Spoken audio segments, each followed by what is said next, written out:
Este caso ocorre nos Estados Unidos e se estende por vários anos. Conheça Maury Travis Murray, que nasceu no dia 25 de outubro de 1965, na cidade de St. Louis, Missouri. Uma das principais cidades ao longo do rio Mississippi, ele foi criado em uma área pobre e viveu na linha da pobreza. Não há informações para mencionar sobre seus anos de formação, embora seu ex-professor se lembrasse dele apenas por causa de quão incomum ele era. Após se formar em 1985, ele passou 2 anos na reserva do Exército, trabalhando como assistente médico e dentário. Mais tarde, ele teve vários empregos, incluindo trabalhar para empresas de caminhões e como voluntário em um asilo. Na superfície, nada era alarmante sobre sua vida. O que é bizarro quando consideramos os atos deploráveis e diabólicos que ele cometeu posteriormente. Em 1987, sua vida começou a desmoronar. Ele se viciou em crack, um hábito que rapidamente saiu do controle. Em 1988, aos 23 anos, seu vício o havia consumido por completo. Ele estava gastando até $300 por dia em drogas, o que o levou a cometer uma série de roubos para pagar por mais drogas. Em 8 dias, ele roubou 5 lojas de sapatos no condado. Quando a polícia finalmente o prendeu, ele não estava agressivo nem hostil. Os oficiais o descreveram mais tarde como bastante respeitoso. No tribunal, ele alegou que as drogas prejudicaram sua memória sobre os roubos. Ele pediu clemência, dizendo ao juiz que havia concluído a reabilitação e não estava mais usando drogas após passar algum tempo na prisão antes do julgamento. No entanto, apenas alguns meses antes do seu 24º aniversário, um juiz o condenou a 15 anos de prisão. 2 meses após a sentença, Maury Travis enviou uma carta manuscrita ao juiz, solicitando reconsideração. Ele descreveu a prisão como insuportável, dizendo que chorava até dormir quase todas as noites e que sua saúde mental se deteriorava. Mas, é claro, o juiz não respondeu. Após cumprir pouco mais de 5 anos, Maury Travis foi libertado incondicional. Ele tinha 29 anos, em 1994. Aqueles que interagiram com ele, depois, o descreveram como um homem educado e modesto. Uma vizinha relembrou como ele cantarolava ao entrar no porão do prédio para que ela soubesse que ele estava lá e não se assustasse. Outro vizinho, que frequentemente bebia cerveja com ele, disse que nunca notou nada de diferente nele. O que é estranho, pois ele logo se tornaria conhecido como o estrangulador de prostitutas. Durante os verões de 2000 e 2001, ele trabalhava como garçom em um restaurante de hotel.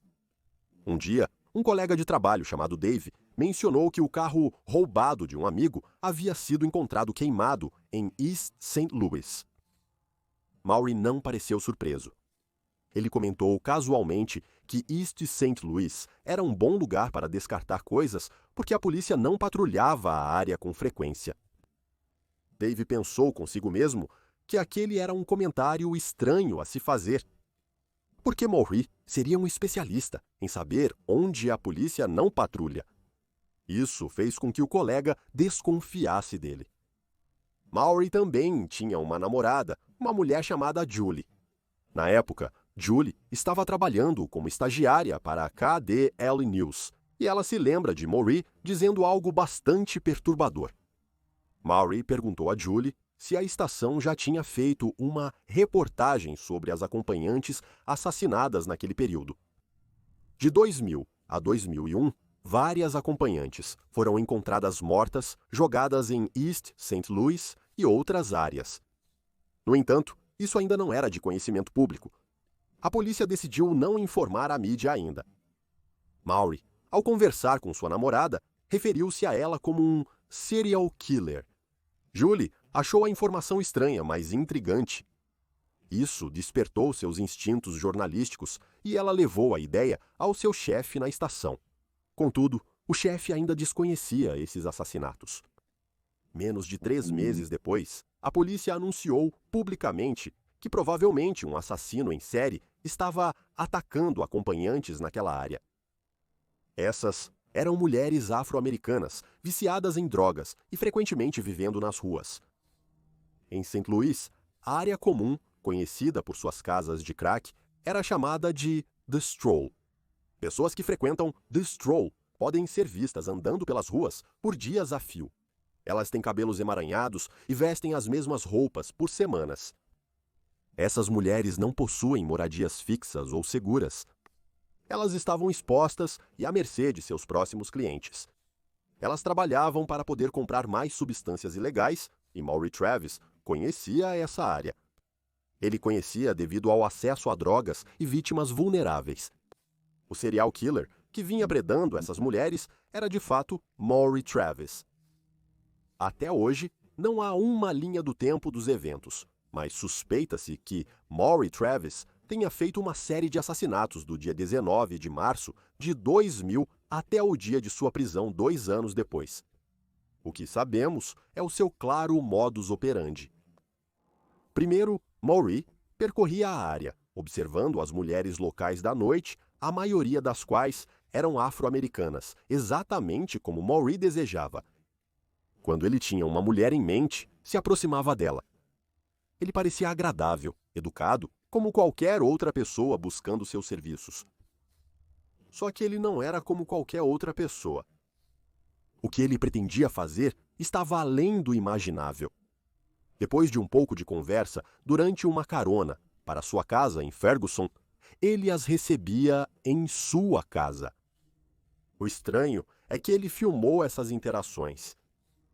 Primeiro, ele dava a elas algumas substâncias ilegais e depois dormia com elas em seu quarto. Uma vez satisfeito, ele buscava saciar uma necessidade ainda mais sombria. Agora, ele as fazia participar de atividades que lembravam rituais. Ele levou uma vítima à sua sala, fez ela vestir um vestido branco e colocou óculos escuros em seu rosto. Até hoje, ninguém sabe ao certo por que ele fez essas coisas estranhas. E então, quando as mulheres menos esperavam, ele puxava um taser extremamente potente e chocava as vítimas logo abaixo da clavícula, deixando-as completamente incapacitadas. Ele então agarrava as mulheres pelas pernas e as arrastava pela casa até o porão, que mais tarde foi chamado de sua câmara de tortura. A polícia lembrou de assistir às filmagens em uma data posterior, ouvindo os corpos batendo na escada enquanto ele os arrastava para o seu covil. O comportamento de Maury mudou rapidamente. Ele se tornou hostil, combativo e muito degradante.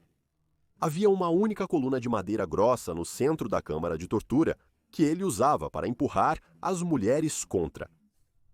Ele as despiria completamente e algemaria suas mãos e pés atrás delas, ao redor da coluna, deixando-as de joelhos. Maury então começava a interrogá-las, perguntando quem estava cuidando de seus filhos. Ele expressou claramente sua opinião. Para ele, essas mulheres eram sub-humanas por colocarem drogas e seus empregos antes de seus filhos. Ele até filmou elas perguntando se queriam dizer algo para seus filhos. As mulheres, então, sofreriam mais humilhação e tortura ao longo de vários dias. Ele as espancaria até ficarem roxas e cheias de hematomas. Ele dilaceraria as mulheres com utensílios de cozinha, fazendo sangue espirrar por todo o porão. E ele se importava muito pouco em limpar. Após matar uma vítima, Maury extrairia algo delas, uma peça de roupa ou uma joia, qualquer coisa para guardar como lembrança. Em seguida, ele retiraria os filmes feitos em sua filmadora e os colocaria em um espaço seguro na cavidade da parede de seu calabouço. Ele descartaria os corpos em diversos locais. Uma mulher de 34 anos, chamada Alyssa Green Wade, foi uma de suas vítimas. Ela vivia na rua e foi encontrada morta no Parque Washington, em 1º de abril de 2001, com marcas de estrangulamento no pescoço. Teresa Wilson, de 36 anos, foi encontrada morta por estrangulamento em uma vala na rodovia 67 no dia 15 de maio de 2001. Beth James, de 46 anos, foi encontrada no dia 23 de maio de 2001 e foi uma das mulheres que estrelou nas fitas gráficas de Maury. Ela foi uma das poucas vítimas que revelou seu nome real diante das câmeras. Ela também foi encontrada com marcas de pneus nas pernas, indicando que Maury a atropelou em algum momento. No dia 29 de junho de 2001, a apenas 4,88 metros de onde Teresa foi encontrada, estava o corpo de Verona Thompson, de 36 anos. Então, no dia 25 de agosto de 2001, um corpo em decomposição de uma mulher de 50 anos chamada Yvonne Cruz foi encontrado estrangulado e torturado até a morte.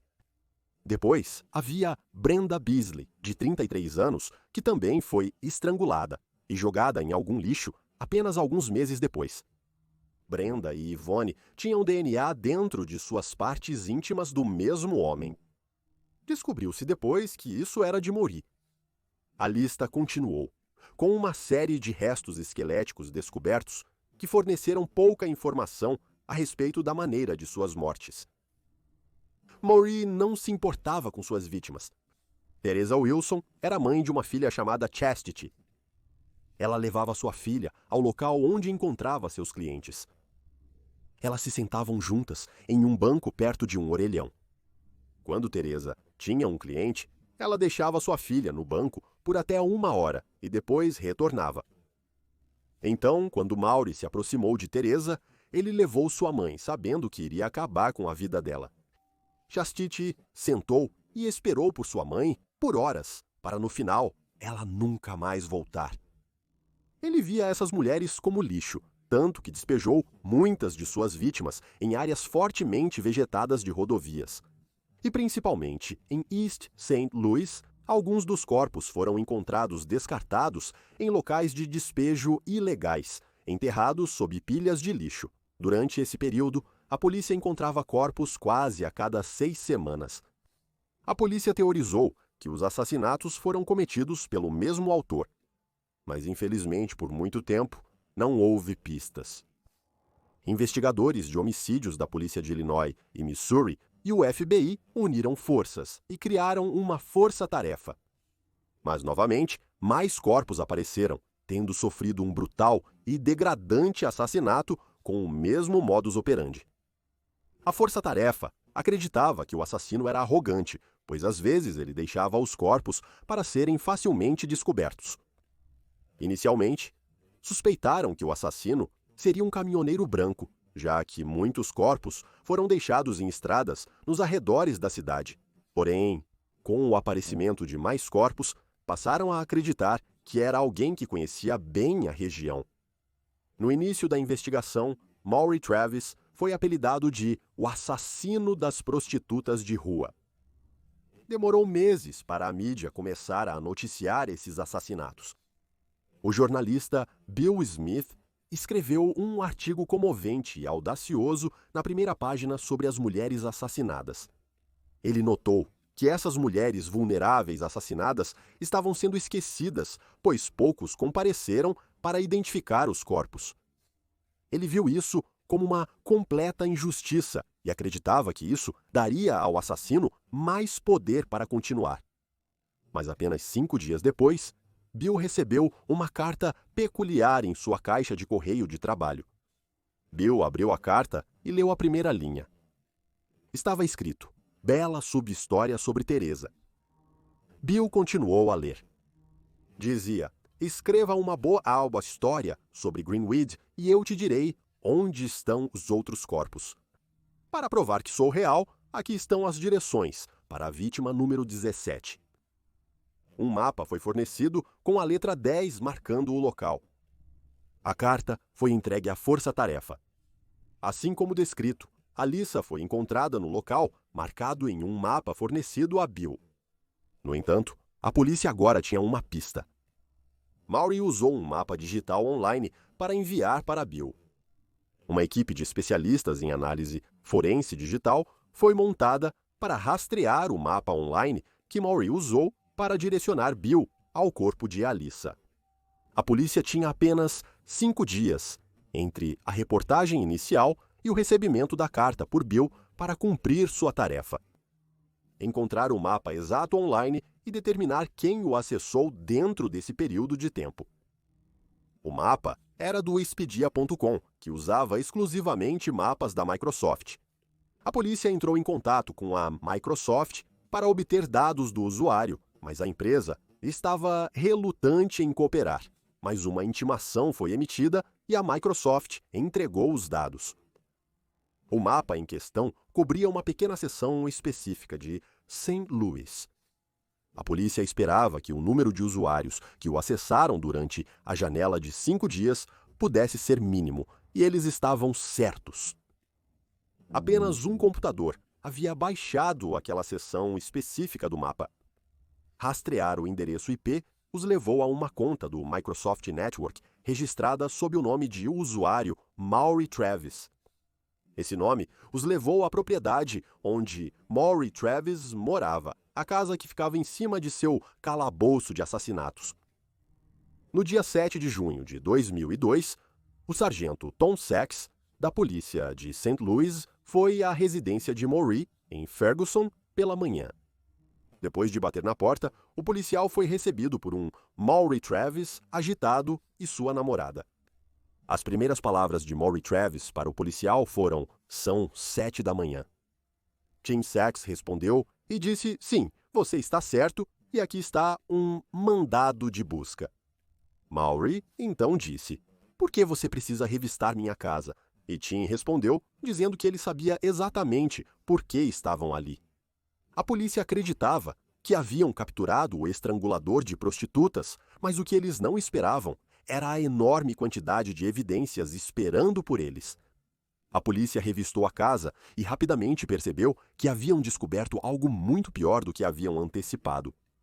Eles encontraram o computador que estavam procurando, mas também encontraram perucas femininas, pares de saltos altos, joias e uma arma de choque trancada na gaveta da escrivaninha. Eles até encontraram um livro sobre como conduzir torturas e artigos referentes às suas vítimas. Dentro das paredes da câmara de tortura, havia uma coleção de fitas de vídeo caseiras. Uma fita de vídeo estava rotulada como O Dia do Casamento. Esta tinha várias edições e cortes que mostravam Maury torturando, abusando e se impondo a diferentes mulheres. Um momento depois, cortou para uma parte onde ele está matando Cassandra Walker. Você pode ver como ela estava acorrentada a um pilar central de madeira no porão. Suas pernas e mãos estão presas e ela está implorando para que ele a deixe ir. Naquele momento, ele pega um cinto e a estrangula até a morte. O conteúdo das fitas foi tão perturbador que todos os policiais que as revisaram precisaram de tratamento psicológico posteriormente. Eles foram descritos como, além de distorcidos e horrivelmente gráficos. O porão pintava uma imagem ainda mais sombria. A polícia encontrou uma cela prisional improvisada. Sangue cobria as paredes, teto, portas e o carpete. Até os móveis estavam manchados de vermelho. Este era o cenário para a maioria dessas dicas de vídeo que ele havia feito. Investigadores pesquisando a casa de Maury encontraram um diagrama rudimentar detalhando planos para uma extensão do porão. Ele pretendia construir 2 celas de prisão onde acorrentaria suas vítimas, e os planos eram incrivelmente bem pensados. Eles incluíam dutos de ar para o porão, garantindo ventilação. Ele queria ter certeza de que estava bem escondido, então desenhou cápsulas de rastejar no lugar de portas. Como não havia instalações sanitárias, ele fez uma lista de suprimentos que incluía fraldas para adultos. Ficou claro que ele estava se preparando para manter mulheres cativas por um longo período de tempo, inferindo que ele deve ter se cansado de seus métodos atuais. Acontece que a namorada de Maury não tinha ideia do que estava acontecendo na casa em que ela morava ou o que Maury havia planejado. Ela jurou que nunca tinha ido ao porão e que o porão era apenas para Maury. Maury foi interrogado por 4 horas em seu sofá antes de ser levado para interrogatório. Inicialmente, ele foi preso por acusações de sequestro ligadas a duas vítimas, Beth James e Alyssa Greenwade. Posteriormente, os investigadores compararam as marcas de pneu na perna de Beth, que foram ligadas ao carro de Maury. Agora era uma prioridade para a polícia identificar e localizar as outras vítimas que estavam nessas fitas, e cujo DNA cobria o porão na forma de manchas de sangue. Mas Maury não estava cooperando. Não havia emoção, nenhuma culpa, nenhum remorso. Ele foi descrito pelos policiais como nada mais que um monstro. Ele se sentou lá impassível, indagando aos policiais como o haviam encontrado. Sua arrogância era perturbadora. Ele até comentou que o entrevistador era chato e que queria ter alguém mais desafiador. Maury parecia incapaz de acreditar que finalmente havia sido pego, mas então a polícia revelou que foi a carta para Bill Smith que levou à sua prisão. E com isso, seu comportamento mudou. Ele tamborilou os dedos na mesa, inquieto. Seu corpo se mexeu na cadeira, deslizando para frente e para trás, e ele se recusou ainda mais a cooperar. Maury foi colocado em uma cela de segurança máxima da prisão, sob observação constante. É uma prática comum para criminosos que podem enfrentar pena de morte. As observações foram agendadas a cada 15 minutos. Mas no dia 10 de junho de 2002, os guardas do presídio do condado de St. Louis encontraram Maury morto em sua cela. Ele conseguiu criar uma forca improvisada e 2 verificações consecutivas foram perdidas. Naqueles 45 minutos, ele teve tempo suficiente para rasgar uma tira de seu lençol, passá-la por uma ventilação de ar acima do vaso sanitário e acabar com tudo. Ele até conseguiu amarrar suas próprias mãos atrás das costas, impedindo-se de lutar instintivamente pela sobrevivência. Em sua cela, foi encontrada uma nota para sua mãe. Dizia: "Querida mãe, lamento pela dor que causei a você e à família. Minha morte parece ser a única saída." E um fim rápido para toda essa publicidade. "Você foi a melhor mãe que um homem poderia ter, mas eu tenho estado doente da cabeça há muito tempo, desde que eu tinha cerca de 14 anos. Eu não sei porquê, eu estava apenas doente. Eu nunca me senti normal ou feliz em nenhum momento da minha vida. Isso parece ser a melhor solução para todos os envolvidos, especialmente para mim, porque eu não quero passar o resto da minha vida trancado, ou pior, deixar que eles me matem com uma agulha.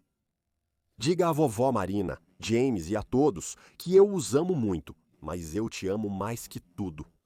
Para sempre seu filho, Maury Travis." Os investigadores que analisaram a nota não viram nenhuma admissão de culpa pelos assassinatos. Eles também acreditavam que um evento significativo o instigou a se tornar um assassino frio aos 14 anos. Quando os detetives entrevistaram conhecidos, não encontraram nada, sem indícios de trauma na infância ou de qualquer outro tipo. Nenhum gatilho claro que pudesse explicar sua descida para o assassinato. Infelizmente, Maury nunca foi julgado.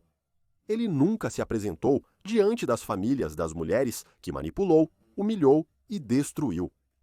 Na época de sua morte, a polícia o havia ligado a 12 vítimas, mas em suas próprias palavras, havia pelo menos 17. Detetives nos condados vizinhos suspeitaram que ele poderia ser o assassino em vários outros casos, aumentando a contagem potencial de assassinatos para mais de 20. A teoria mais forte sugere que ele tinha um profundo ódio por mulheres que vendiam seus corpos, mas ninguém pode dizer com certeza. O caso de Maury Travis continua sendo um enigma não resolvido, com seus motivos nunca totalmente compreendidos.